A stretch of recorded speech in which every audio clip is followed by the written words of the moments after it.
మానవ జీవితమే ఒక మహాభారతం, అది మంచి చెడుల రెంటి నడుమ నిత్య ఘర్షణం. ఈ అనన్వయమైన లక్షణమే పాండ్య మలయధ్వజుల దగ్గర ఉంది. ఆయన అశ్వత్థామతో పోరాడాడు. అశ్వత్థామ అతను మామూలుగా కాదు, అశ్వత్థామ యొక్క ధనుర్భంగం చేశాడు, సారథిని చంపాడు,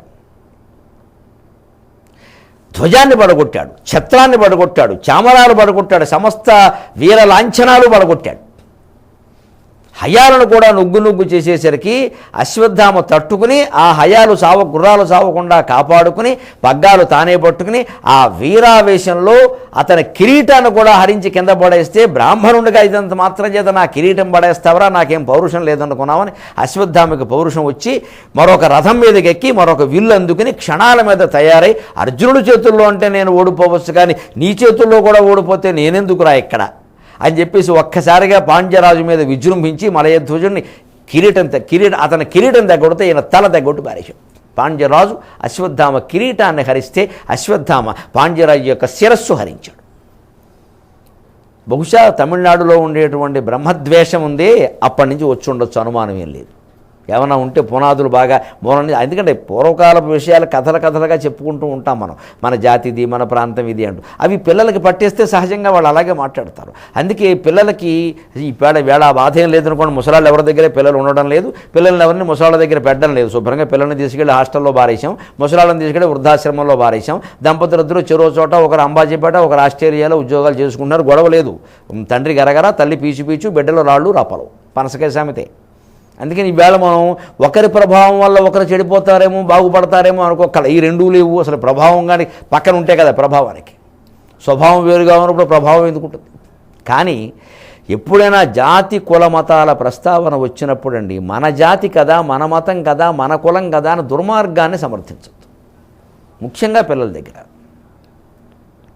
మనని ఇదివరకు నుంచి ఫలానా వాళ్ళు దోచుకున్నారు, వాళ్ళు దోపిడీదారులు, వాళ్ళు దొంగలు, ఈ మాటలు కనుక పిల్లలకి చెబుతూ ఉంటే తరతరాలుగా జాతుల మధ్య యుద్ధాలు ఎక్కువైపోతాయి. ఆ భావన లేకుండా ఆ భావనలు అలా పెంచబట్టే మీరు ఈ లక్షణాలు చూసుకోండి, పాండ్యరాజు లక్షణాలు, ఆంధ్రుల లక్షణాలు ఏవైనా సరే అక్కడి నుంచి ఎలా వస్తున్నాయో చూసుకోండి.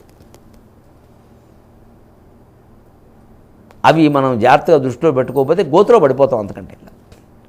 అప్పుడు జరిగినటువంటి భయంకరమైన అశ్వత్థామ చేతుల్లో పాండ్యరాజు చనిపోయిన తర్వాత జరిగినటువంటి భయంకరమైనటువంటి యుద్ధంలో అర్జునునికి ఇతర వీరుడికి జరుగుతున్నటువంటి యుద్ధంలో యోధులు ఒక్కరొక్కరుగా పరస్పర శరీర కర్తనం, పరస్పర కవచకర్తనం, అన్యోన్య వర్మ విదారణం, పరస్పర ధనుర్భంగం, ఇతరేతర ఛత్రకేతు భంగం, అన్యోన్య వర్మ విదారణం, మిథశరీర పాతనం. అశ్వత్థామ కాస్త పాండ్య మహారాజును దెబ్బతీసేసరికి దుష్టజుమ్నుడు వచ్చాడు అక్కడికి. మరి పాండవుల పక్షాన ఉన్న మహారాజును కాపాడుకోవాలిగా. ఆ దృష్టజుమ్నుడికి అశ్వత్థామకి జరిగిన యుద్ధంలో తిక్కన గారు ఇక్కడ వచనంలో మంచి మాట రాశాడు. పరస్పర ధనుర్ధ్వజ పాతం అన్నారు. పరస్పర ధనుర్భంగం, ఒకరి ధనుస్సును ఒకరు భంగం చేసుకున్నారు, దృష్టజుమ్నుడు అశ్వత్థామ కూడా. ఇతరేతర కేతు ఛత్రభంగం, ఒకరి జెండాని మరొకరు, ఒకరి ఛత్రాన్ని మరొకరు పడగొట్టేసుకున్నారు. అన్యోన్య వర్మ విదారణం, ఒకరి కవచాన్ని మరొకరు చీల్చేసుకున్నారు. మిథశరీర పాతనం, ఒకరి శరీరాన్ని మరొకరు కింద పడేలా చేసుకున్నారు. ఇక్కడ తిక్కన గారి భాషా నైపుణ్యం చూడండి. పరస్పరం ఈచ్ అదర్ అంటారు ఇంగ్లీష్లో. ఈచ్ అదర్ ఇద్దరుంటే, ఎక్కువ మంది ఉంటే వన్ అనదర్ ఏదో అంటారు. అలాగే పరస్పరం అంటే ఇద్దరు ఉన్నప్పుడు పరస్పరం వాడారు, ఇతరేతరం వాడారు, అన్యోన్యం వాడారు, మిథహ కూడా వాడారు. ఈ 4 కూడా పరస్పరం అనడానికి పదాలు. భారతం చదివితే భాష ఎందుకు వస్తుంది, ఏదో ముందు ప్రయోజనంలో చెబుతారు. లాక్షణికులు సర్వలక్ష్య సంగ్రహమని, ఐతిహాసికులు ఇతిహాసమనియు, ధర్మతత్వజ్ఞులు ధర్మశాస్త్రం అని. అలాగే లక్షణం తెలిసిన వాళ్ళు కనుక చెబితే వ్యాకరణ ప్రయోగాలు చాలా కనపడతాయి. మాకు ఇతిహాసము చరిత్ర కావాలంటే చారిత్రకాంశాలు ఉంటాయి. కవి వృషభులు మహాకావ్యమనియు, కవిత్వం కావాలంటే కవిత్వం ఉంటుంది. మెల్లగా వీచిన మలయాళం ఎంత పనిచేసిందో ఇదివరకు వర్ణించాడు.